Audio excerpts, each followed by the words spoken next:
Hello everyone. Today we are going to discuss the next topic is important documents to be used in formation of a company.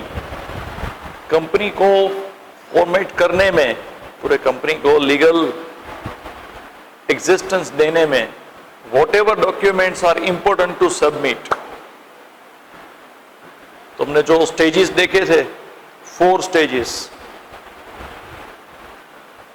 Then after, next topic is this one, documents to be used in formation of a company. Promotions, incorporation, commencement of business, all that topic we discussed already. So first and foremost important document in submission is Memorandum of Association. Memorandum of Association ये ऐसा एक document है in which name clause, then register office clause, address of the registered office, then object clause. Now clause means what? Clause means you are mentioning that with what objective company is going to be established, with what objective company will conduct the whole work, with what objective company will work for the future period of time. Okay. So first is the name clause. तो registered office में registrar को जो भी हमने नाम submit किया है with the same particular name, this company will be known, that is mentioned in the name clause. Name clause में वो mention किया होता है कि जिस नाम से आपने कंपनी रजिस्ट्रेशन ऑफिस में रजिस्ट्रेशन करवाया है उसी नाम से ये कंपनी जो है वो वेल नोन होगा. अंडर दिस अभी बहुत सारे चेंजेस भी आ चुके हैं because there are many companies. Industrialisation India में हुआ, उसके बाद हो सकता है कि बहुत सारी कंपनीज होती है. So sometimes what happened that name of your company and name of others company will match. Is it clear? तो same नाम से आप कंपनी नहीं चला सकते हो. So at that time first of all they make a cross check. ये एक practical knowledge मैं आपको दे रहा हूँ. Practical applications होते हैं. Under the same particular name you cannot start your business. तो ऐसा यहाँ पे अगर लगता है तो वो नाम जो है वो चेंज करना पड़ता है. रजिस्ट्रेशन ऑफिस में जो रजिस्ट्रेशन करवाते हैं तभी, ओके, इनकॉर्पोरेशन सर्टिफिकेट जो मिलता है कंपनी के नाम पे तभी से, उससे पहले ही वो चेंज हो जाएगा. Okay. Then registered office clause means company का रजिस्टर्ड ऑफिस कौन सा है. कोई भी मैनेजिंग डायरेक्टर का घर का एड्रेस भी हो सकता है, या तो फिर जितने भी मल्टीनेशनल कंपनीज है उनका रजिस्टर्ड ऑफिस. आप प्रोडक्ट में देखना बहुत सारी प्रोडक्ट्स है, जैसे लक्स शॉप है, आईटीसी की कोई भी प्रोडक्ट है, ओके, तो उसमें रजिस्टर्ड ऑफिस का एड्रेस जो है तो वो न्यू दिल्ली का होगा या तो फिर मुंबई का होगा. तो जितने भी बड़े बड़े कंपनीज है उनके ऑफिस, रजिस्टर्ड ऑफिस एक अंधेरी में, अंधेरी का जो एरिया जो है उसमें एक कॉम्प्लेक्स में सभी के रजिस्टर्ड ऑफिस है. यानी कि इंडिया लेवल पे जो भी कंपनी बिजनेस करती है, मुंबई जो है उनको इजी पड़ता है ये सब कम्युनिकेशन करने में. दैट इज वाई तो वो रजिस्टर्ड ऑफिस का एड्रेस जो है वो इस क्लोज में मेंशन करते हैं. Then after most important is object clause. Object clause means with what objective company is established. कौन से ऑब्जेक्टिव से कंपनी चलेगी. प्रॉफिट शेयरिंग ऑब्जेक्टिव तो कॉमन होता है. Why object clause is most important? Because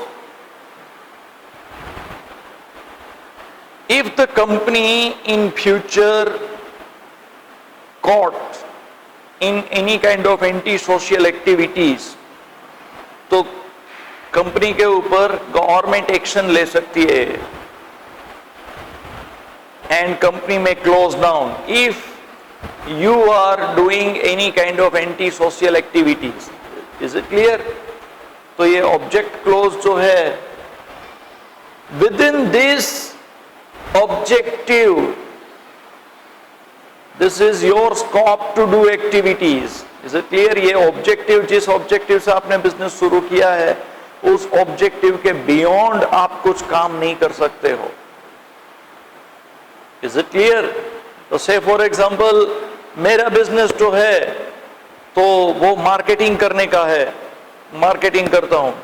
अब मेरी कंपनी मार्केटिंग है, अब मेरी कंपनी जो है, मैं सोचता हूं कि चलो अब मार्केटिंग तो बहुत कुछ कर लिया, अब मैन्युफैक्चरिंग शुरू करते हैं. So under this particular I can not start the manufacturing. My objective will change. Okay, so by keeping that in mind, तो आप सोचोगे कि सर ऐसा तो हो सकता है ना कि कोई बिजनेस शुरू करता है, उसके बाद फ्यूचर में उसको नया आइडिया आ जाए, या तो फ्यूचर में कोई चेंज होता है, there are number of change take place in the market. So by keeping that in view, आपको अगर कोई नया बिजनेस आइडिया आता है and if you want to start the business, then what, then you can mention in the articles of association. That is why object clause is the most important. तो कभी क्या करते हैं कि भाई, say for example, if one company is in the construction business में है, तो construction company का ऑब्जेक्टिव रखते हैं, तो साथ में फिर वो ग्रोसरी शॉप का या तो फिर कोई भी दूसरे प्रोडक्ट में, फास्ट मूविंग कंज्यूमर गुड्स में एंटर नहीं हो सकते. Is it clear? और else fast moving consumer goods में अगर आप उनको एंटर होना है, तो नए ब्रांड के साथ एंटर हो सकते हैं. At that time they have to make changes in objective clause, and with that changes articles of association में भी चेंज होता है. Is that clear? So you are free to change. ऐसा नहीं कि आप चेंज नहीं कर सकते हो.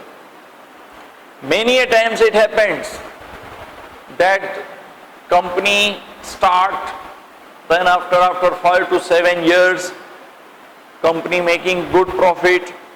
उसके बाद थोड़े साल होने के बाद कंपनी को लगता है now the future is change, अभी मार्केट ट्रेंड जो है वो चेंज हो रहा है.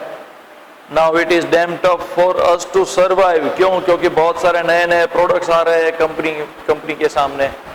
हमारा प्रोडक्ट जो है वो चलेगा नहीं.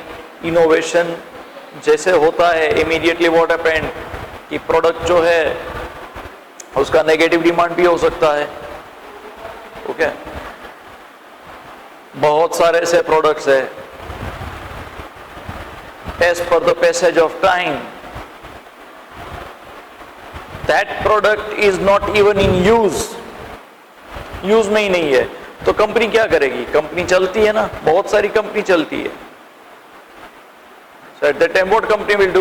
कंपनी जैसे डाइवर्सन करती है, प्रोडक्ट एक प्रोडक्ट में से दूसरे प्रोडक्ट में एंटर होती है, तो कंपनी में अलाउ नहीं करते ऐसा नहीं है. There is no any restriction by law that you can not do, but you have to mention over here. Is it clear? यहां पे मेंशन होना बहुत जरूरी है.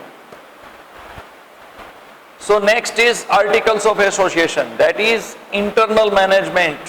What mention in the articles of association? The internal management. आपका internal management कितने proposed directors है? How many probably employees will be there? What are the plant layouts? Company का layouts कितना है? कितना investment हुआ है? All that list possible words में जो है वो मैक्सिमम इंफॉर्मेशन यहां पे मेंशन होता है आर्टिकल्स ऑफ एसोसिएशन में. इंटरनल मैनेजमेंट में if some people are not aware about the internal management of the company, तो टेबल एफ में मेंशन किया है. Table F of Companies Act 2013, Companies Act 2013 में वो सब मेंशन हुआ है कि इंटरनल मैनेजमेंट कैसे करना है. What are the responsibility you have shared with among the directors. जो फुल टाइम डायरेक्टर्स है, जो पार्ट टाइम डायरेक्टर्स है, ओके, इन बिटवीन आपने किस तरह से रिस्पॉन्सिबिलिटी डिवाइड किया है, who is responsible to take right decisions, others are just going to follow the decision taken by one particular person, or आपको डिसीजन लेने से पहले सबका परमिशन लेना पड़ेगा, वो सब जो है वो इंटरनल मैनेजमेंट का, it is the part of internal management. Because जितने भी प्रपोज डायरेक्टर्स है, all the propose directors interest is joined with the companies. They have also invested their money.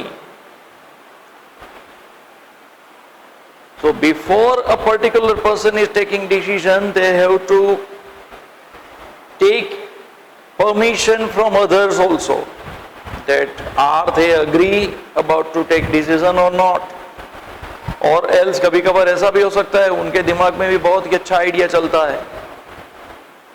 So likewise, sharing of responsibility is most important.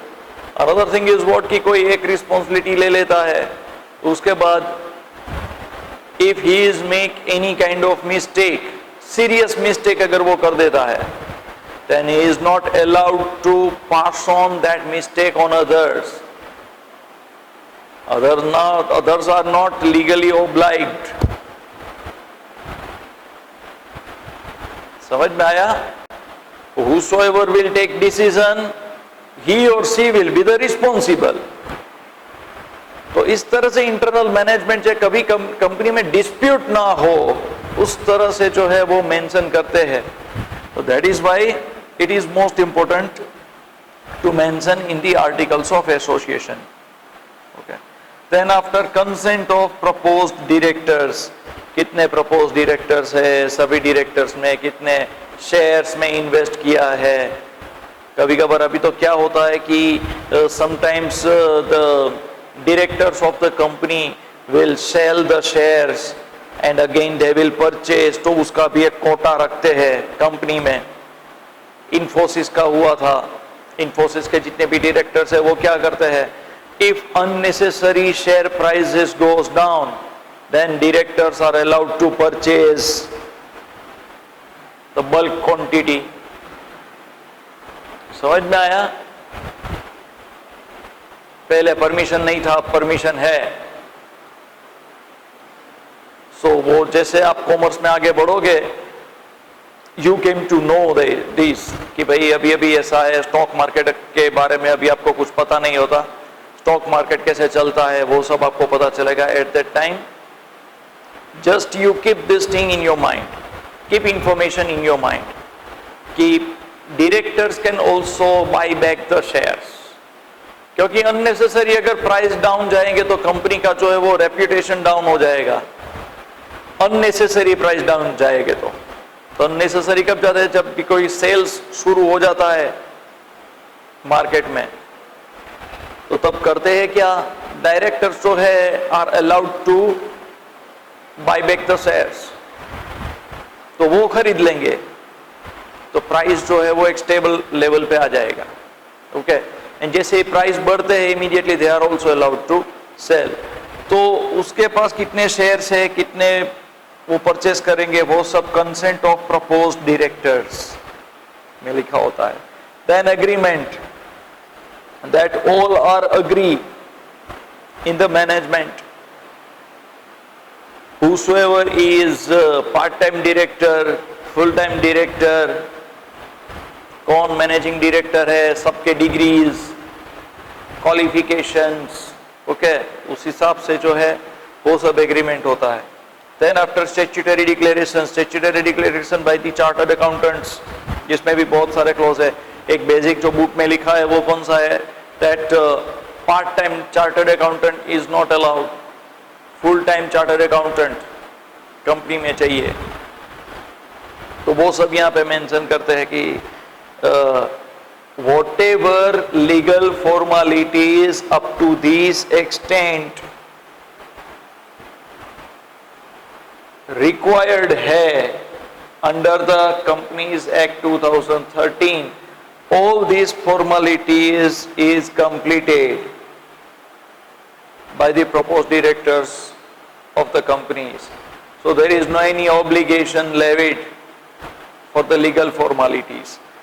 And over and above that, the company has permanent chartered accountant, full-time chartered accountant.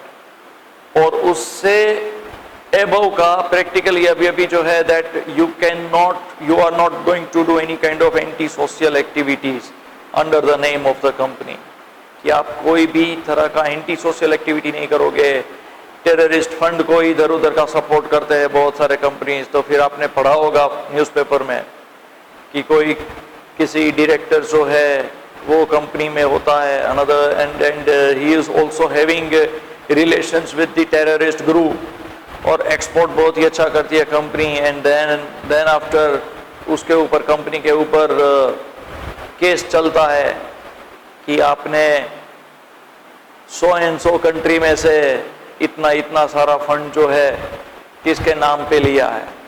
So all this kind of activities will not allowed under the name of companies.